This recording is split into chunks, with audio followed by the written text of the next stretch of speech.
Here is a list of advertisements in which Afro-Caribbean actors appear as the only actors or supporting actors. Observe that other ethnic minorities hardly ever appear, although when combined, they are significantly greater as a percentage of the population than Afro-Caribbean. Have you noticed how many television plays and advertisements now depict married couples that are racially mixed?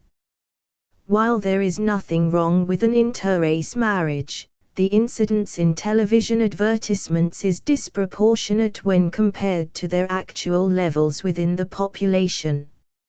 In these racially mixed marriages, the man is almost always black. Does this fairly represent black women married to white, Asian or Arabic men? What about the Indian, Chinese, Japanese, Malayan, Indonesian, Thai, Latin and many other inter-race marriages?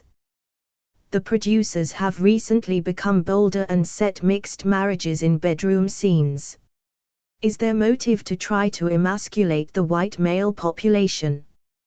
Could it be that the producers of these programs are former students of leftist professors who believe in the tenets of the Coudenhove-Calgary Plan?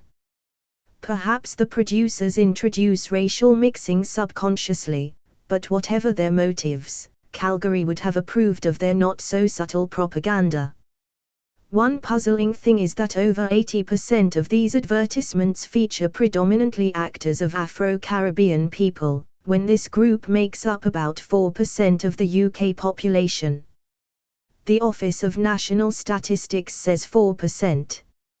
We have nothing against these people, but the UK indigenous population has noticed.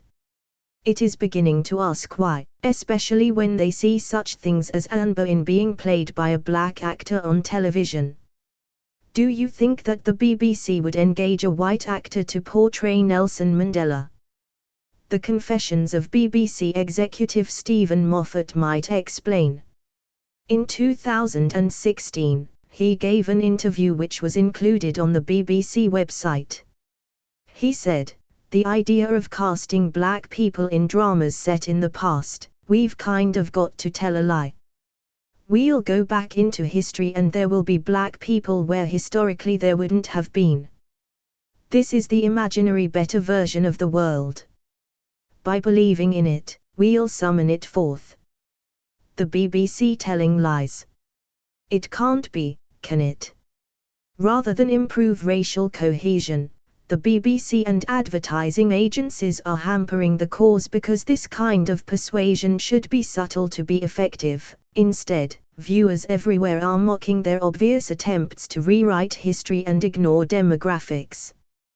We should apologize to all thinking black citizens who must be embarrassed by the condescending attitude of the broadcast and advertising media.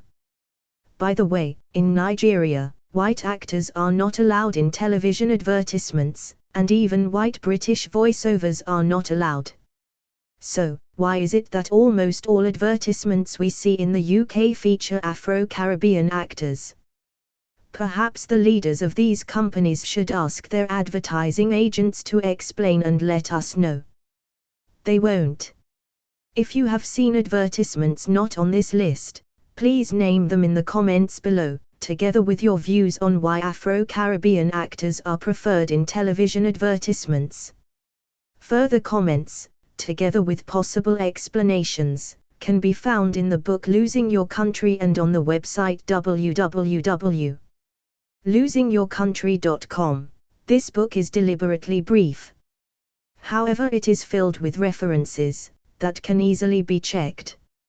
If you wish to purchase a copy of this book, you can find it on Amazon.